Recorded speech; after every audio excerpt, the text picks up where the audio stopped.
The official trailer for Invincible Season 4 has just come out. Well, by the time you're seeing this video, it'll been out for a couple days, but we're gonna pretend like it just came out. Because for me, the time of this recording, as you can see right here, it just came out 22 hours ago, and apparently it's coming out on March 18th. Usually these trailers get recommended to me like the instant they come out, so it should have been recommended to me yesterday, but it wasn't. Regardless, we are going to watch it, react to it, break it down, do some analyzing, make some predictions, and then get all those predictions blown out of the water when the new season comes out in just a few short months. But that is enough. I've been waiting since last night to actually watch this, so let's get to watching this thing. All right, here we go. The Invincible Season 4 official trailer. Let's do it. Mark. We don't get to take a night off. Yeah. If we actually killed Angstrom the first time, so many people would still be alive. Anything to stop that from happening again. It's not who you are, Mark. Oh boy. Like that. Bad dream, Mark. Oh boy. Changing, Mark, and not for the better. E. We'll figure this out, okay? Sums up with Eve's powers. After everything that happened, the Guardians are still here, fighting to keep everyone safe. Ooh, who is that? Beast Boy? From what might be coming our way. The homies. I'm sorry, Mark. We need your help. How do you feel about war? I don't feel good about that. Will always be a threat to Earth. But each day Tech Jacket, who got like no screen time. break their hold on the galaxy. Together, we have a chance to end this war forever. I can help. How much does this job pay? Oh, wow. Oliver's gotten some gains. How do I know you're telling the truth? You'll have to trust me. Are you sure? There will be loss. There Oh. will be sacrifice. I'm sorry. We'll Ooh. all face judgment for the evils of our past if we want any hope to change our future. Wise words. This is serious, Shapesmith. This is fruit punch. Would you like some? Oh, the goat. Oh my god. Is everyone ready? Battle Beast, no surprise there. Oh, poor Mark. He's been through enough, man. We stick together. That's how we win this. Damn straight. Oh boy. And here he is. Leave no one alive. There he is. Thrawners. There he are. Not Thrawners. Wait, is that his name? Thrawn? No, that's the Star Wars guy. Thrag. It's Thrag. Thrag. Good old Thraggers. There he is. The current emperor of the Viltrum Empire. Oh, I should have worn my Viltrum Empire hoodie that I got for Christmas. God damn it. Wow, that is intense. It is very, very clear and very obvious that things are heating up very fast in the world of Invincible. We saw Mark in his OG costume somewhere around here, and I'm pretty sure he's in his OG. Oh yeah, like right here towards the end. Right here, we got the squad, the dream team right here. We got Mark in his OG outfit, of course. Got to bring back the classics. Got Alan all juiced up, Tech Jacket, who I imagine will be who will play a much bigger role this season than they did in the last. We got Oliver, who's looking much more grown than last season. We got Thetis, the goat. We got Omni-Man, who's also the goat and back in it. We got Battle Beast in a mask because, you know, he can't really survive in space for too long. Anger will only get you so far when it comes to your will to live. I mean, this man's anger will get him very far and has gotten him very far in the past, but better to play it safe when it's an all-out war. And of course, we got our introductory this is definitely from episode 1. Mark is still healing from his injuries. Rudy's got him hooked up with some mechanical braces and whatnot. Looks really good. Earth literally went through like 2 apocalypses like back to back. One happened in one day, the other happened in the other. Although it seems Mark and Cecil are at least still on speaking terms, so that's good. Then we have Mark beating the crap out of someone in a really violent way, and then he wakes up. So I'm not sure if that was a dream or if that actually happened, you know, if it was like something that did happen in a prior season or something that happened in a prior episode within season 4. And for anybody watching who's new around here, I've not read any of the comics. I know a tiny bit about them and some of the events that happen in them, like just like little things, but not much. And then it seems as though Eve's powers are not really behaving as they should. It's like, well, here, we'll go frame by frame here. Her powers are all goopy. Like, looks pretty normal here, but then we just skip ahead a few frames and like, oh geez, what the hell is going on here? I don't know, but it's definitely related to her sort of overriding her mental block in the conquest fight in the prior season. So I guess Eve is gonna have something of a retraining arc this season. Her powers are all messed up and different and weird, so she's gonna have to figure out how the hell to use them again and figure out what's going on with them. Also, here we got the Guardians, of course, can't go wrong with Guardians. We got Monster Girl still rocking the belt that Rudy made, which definitely doesn't have any weird side effects. We know for a fact that it absolutely works and that it just makes her feel a bit strange when using her powers. There are absolutely zero repercussions for using it. And you see, I'm a professional. I know my energy shields when I see them. Now, I don't know if this shot is on Earth, considering the giant spaceship the Guardians just finished beaming down of, but if we look in the background here, there's a bunch of blue hexagons. Nothing screams energy dome like blue hexagons. Although it would appear we have another incoming Flaxen invasion. Much looking forward to that. Gotta give them points though. These suckers are really calm in the face of an explosion that is directly in their faces. And then we got this person here, whoever this is. My comic insider slash nerd slash just comic reader who I go to for questions. Referred to this person as their goat, so this must be a good character or villain or something. No idea who this is though, but their design's pretty sick. And yep, here we go. We got another shot of the Flaxens coming out of their big spirally portal. Maybe we'll get another Earth isn't yours to conquer moment. Maybe this time it'll be Mark who gets that moment. And then, of course, the boys are back. Alan and Omni-Man, the new iconic duo, have returned to Earth. And we see Omni-Man sporting not only a new outfit, but also a Coalition of Worlds? Was that what it was called? I haven't watched the show in a while. I really need to do a rewatch before the new season comes out. But he's clearly joined the anti-Viltrumite cause. And not shockingly, poor Mark is extremely skeptical. And it looks like in the background on that goddamn rooftop, we got Adam, Eve, and Alan having a conversation. Well, at least it looks like Eve. I can't really tell with the blur, but that's definitely Alan. That green and white and extreme buffness, hard to mistake. Alan, don't you give me that goddamn smile when talking about something like war. Don't you give that to me. And of course, in the, it was the prior season. Of course, in season 3, we learned that, of course, there are only less than 50 pure-blooded Viltrumites left in the universe. I mean, I already knew that because, again, like I said, I know a few things about the comics and a few details, but still, massive revelation. So seeing this many gathered in one place is, concerning. Then over here we got a Viltrumite ship just conquering a planet like they do. It's what they do, you know. Oh, conquer the universe, submit or die, blah, blah, blah. This looks like Alan's world, or at least a free world where some of his people have survived. Man, Alan's people have had such a history with the Viltrumites. These poor bastards have been getting their brains blown out by these goddamn psychopaths longer than anyone else, it seems. Resilience can be a curse, especially in the face of an invading space race that thinks you are weak, slash calls you weak, slash is stronger than you, and is therefore you are weaker than them.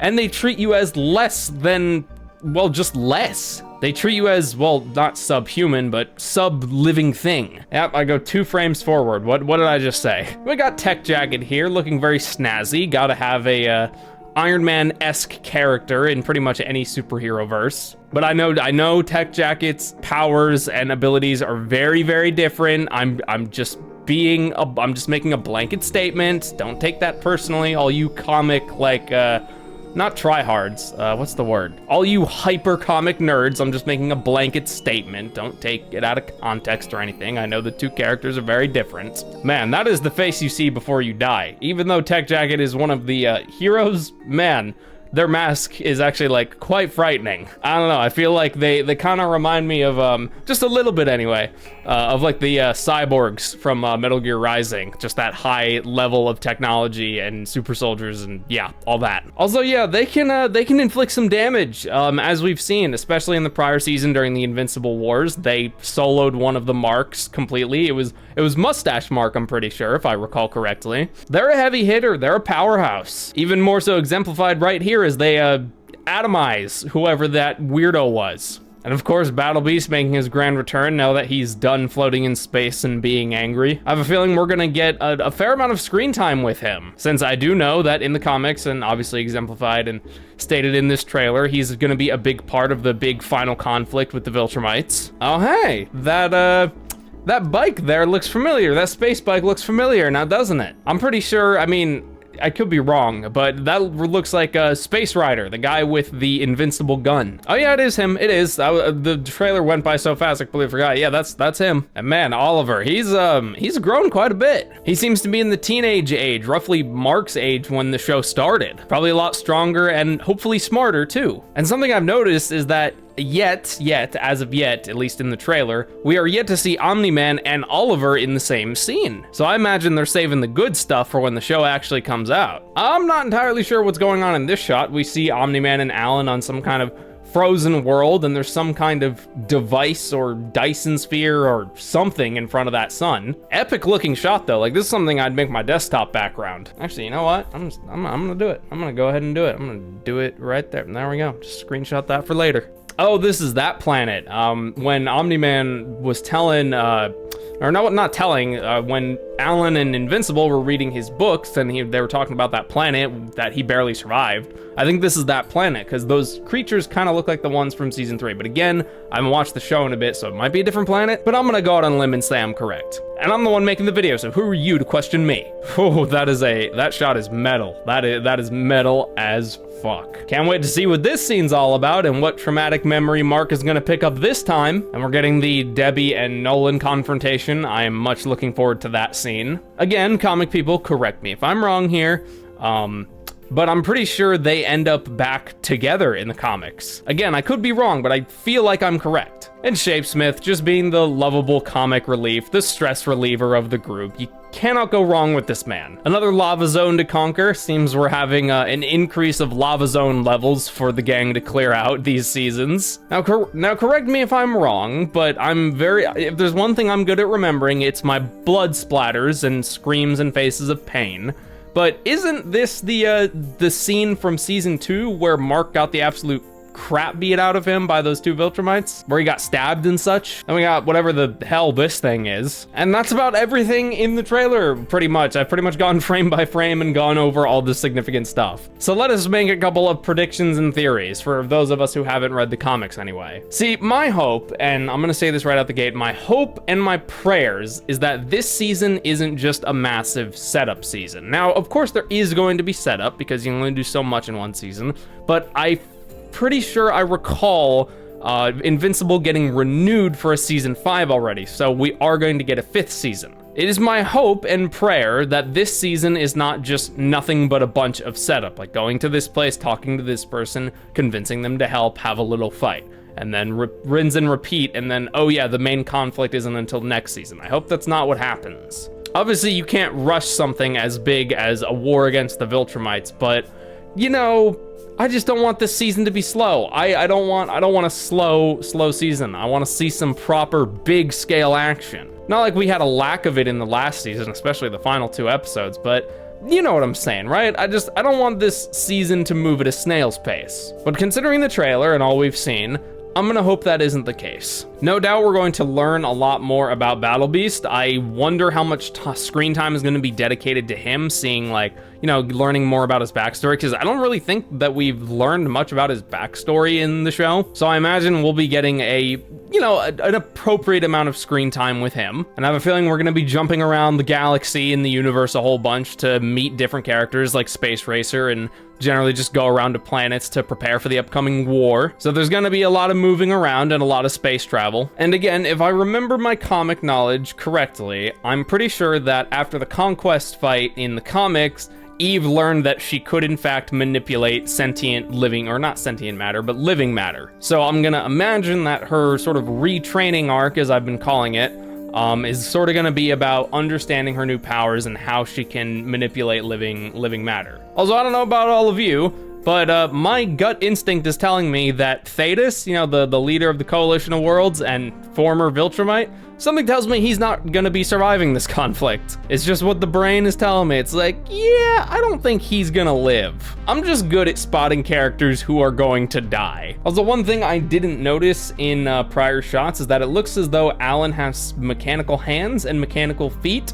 I know he got, pretty messed up somewhat recently. No, I'm thinking of the time where it was before he got all ripped. So maybe Alan gets injured again, unless it's armor that he's wearing, but it looks like mechanical prosthesis. Well, I guess he was in that fight with the Viltrumites at the prison, but him and Omni-Man came out of that on top. Sure, they were a little hurt and they were a little bit bloodied, but they didn't lose any limbs. So either this is armor or it's mechanical prosthesis. So I'm curious to see how the hell that came about. And I suppose I was incorrect earlier. There is one shot in this trailer where we see Omni-Man and Oliver in the same scene. This one right here. But I'm very curious to see how they talk to one another. I'm very curious to see what Oliver has to say to his real father. And I have a feeling Oliver is going to be caught right in the middle alongside Mark with all the drama between Debbie and Nolan now that he has returned to Earth. And of course we got the main man Thrag right here. Here he is, the big bad emperor of the Viltrum Empire. And there, I think in the right corner is General Krieg. And is that Anissa on the left? It looks like her. Also, I have no idea what the deal with this skull is. Absolutely no idea. Was it the skull of the very first Viltrumite, or was it Thrag's wife or something? I don't know. Or maybe the first person he killed, I could not tell you. Or if, hang on, a whole bunch of neurons and memories just got activated. I'm pretty sure, if I recall correctly, again, do correct me if I'm wrong, but if I recall correctly, Thrag, technically speaking, is not the legitimate emperor. And when I say not the legitimate emperor, I mean Omni-Man, Nolan, and Mark have a more direct connection to the actual Viltrumite royal bloodline. And they are the ones actually entitled to the throne. So maybe this was the prior emperor and Thrag killed him and this was his skull and he just sort of keeps it as a trophy? I don't know. But regardless, it's coming. Thrag is coming on March 18th. It is on the way. I am so unbelievably excited for the next season of Invincible. I've been waiting for this for a while now. It's always such a fun time to talk about these new seasons and this show. It's just one of the absolute highlights and some of my favorite videos I make on this channel. And if it weren't for these Invincible videos, my channel would not be doing nearly as well right now. So if you're any of the fans who came from my Invincible videos, be it the season 2 or the season 3 videos, and you enjoyed them, I really hope you're gonna enjoy the new ones once the new season arrives. So be sure to hit the goddamn bell. God, I fucking hate saying that, and I hate hearing other YouTubers say it too. Hit the bell, guys. But in all seriousness, I'm very much excited for the 4th season of Invincible. I'm definitely going to be doing a total rewatch. I might even start my rewatch today. And if you want to come hang out around here and have a nice conversation about the season as it comes out, and have a nice conversation right now about what you think is going to happen if you're not a comic reader, or even if you are a comic reader, because there have been many, there have been quite a few lore departures and changes in the show. Generally, the story beats are the same from what I can tell, but it seems like there's quite a few, alterations here and there. So even if you are a comic reader, feel free to post some predictions or theories or whatever. Like I said, I really hope this season doesn't end up being overly slow. I really hope there's a fair amount of conflict and stuff. I'm sure the first episode or 2 will be relatively chill, just to sort of get us caught up on things and maybe do some setup for conflicts and bring Nolan and Alan back into the fold and all that. But I really hope that at least the final 2 to 3 episodes have a fair amount of action. But that is just what I think. Feel free to post all your thoughts about this trailer, about the quality of it, about how the season is looking in the comments below. And if you enjoyed this breakdown and this video and this Invincible trailer and my coverage of it, be sure to hit the like and sub button. I'd greatly appreciate that. That'd be very nice of you. And if you really like the way we do things around here and you want to show me a little bit of extra support and help me make the Invincible videos just that much better, consider becoming a channel member. Not only do you get access to a whole bunch of exclusive rewards, but you also directly support me in the process and help keep this channel alive. And something tells me if it's gonna survive this next season of Invincible, I'm gonna need a little bit of extra support. The Viltrumites are coming, my friends. We must prepare. But that is gonna do it for now. Thank you all so much for watching, and I'll see you all in the next season of